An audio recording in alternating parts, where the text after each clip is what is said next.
Thank you. If you tried to tune in a few minutes ago, our audio was a little bit rough, so let me repeat myself. I'm joined here with our chief, Rebeca Garcia of the city of Bridgeport.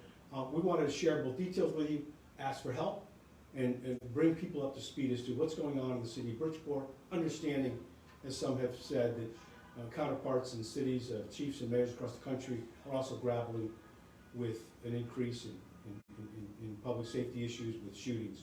But here in the city of Bridgeport, we've had that for the last few days, actually for the last few weeks.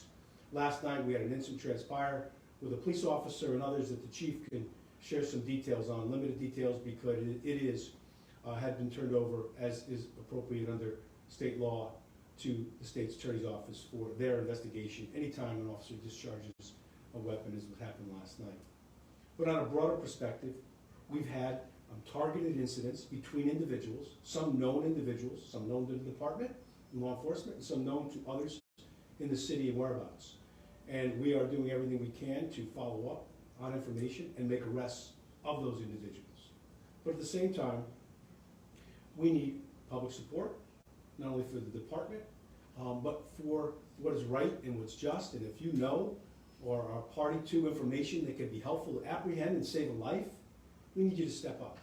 As was discussed just a couple weeks ago in Newfield Park with community leaders and with elected officials and with the chief, where the chief offered a partnership which need to continue in the city of Bridgeport. It is the most effective way for us to collectively have the best and safest city.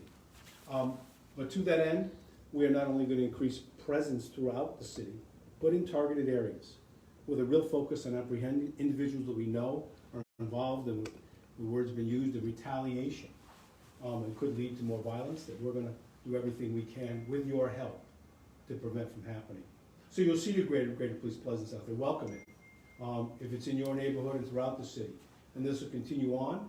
You'll hear from us on updates as we go along over the next few days as appropriate, both on the officer involved shooting last night and about general safety measures that are being taken throughout the city and how you can continue to help. We need to support what's being done in our city by our police department, elected officials, community leaders. All have to be of one voice. We want a safe city for every individual, for every family, for every child to grow up. It's our job and responsibility to do that, as it is to communicate with you as to what we're doing. But I also believe it's your obligation to be a part of the solution and to help, as others have expressed they want to. I'm going to ask the chief to talk specifically, if you could, a little about last night, Chief. I know you're limited in what you can say. Share what we can with the public, and then we can talk generally about what measures we're taking collectively throughout the city in response, and hopefully with apprehensions of individuals that we have good information on that will lead to their arrest. Thank you so much for that, Mayor. As Mayor Ganim said, last night at approximately 10:04 p.m., we had an officer-involved shooting in the city of Bridgeport. The officer-involved shooting has been overtaken by the State Police Eastern District under the purview of Stanford State's Attorney Paul Forensic. So any and all questions have to be referred to them, as we are not conducting the investigation, they are. What I'm going to ask, as the mayor said, we have seen an increase in incidents in gun violence and shootings, and the Bridgeport Police Department has taken notice.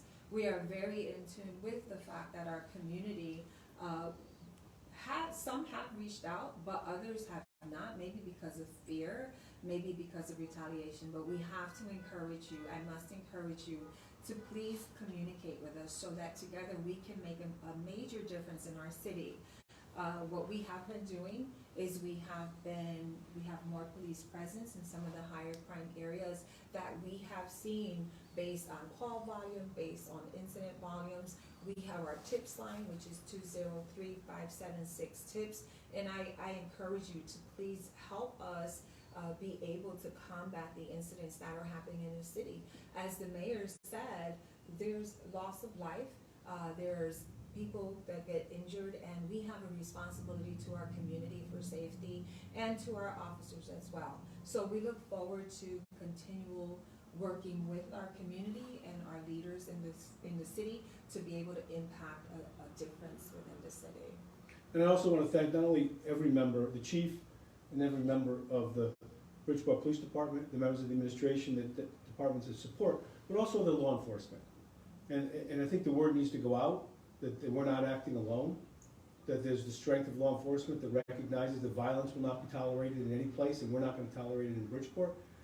If we have information and we can act on it, we'll reach out to prosecuting authorities to make sure that not only the department makes the arrests, but the arrests are followed up by the courts and addressed fairly, but within the law.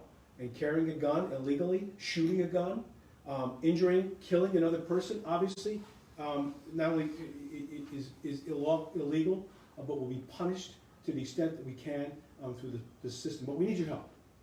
If you know, you got to help. We know what's going on out there in our neighborhoods and our areas better than someone else. And if you can help make a difference, you can save a life. So thanks very much. And again, over the next few days, or as appropriate, whether it's the chief or the city's communication department, or me personally, when needed, we'll communicate further, either through this or through the press or the media, as to updates. But the real update right now is you will see, and what you don't see will still be behind the scenes, an increased visibility of identifiable police officers throughout the city, especially in the areas where we've had incidents. And behind the scenes, you will see you will not see, but there'll be investigations going on that I believe will lead to us announcing arrests very soon. Thanks so much.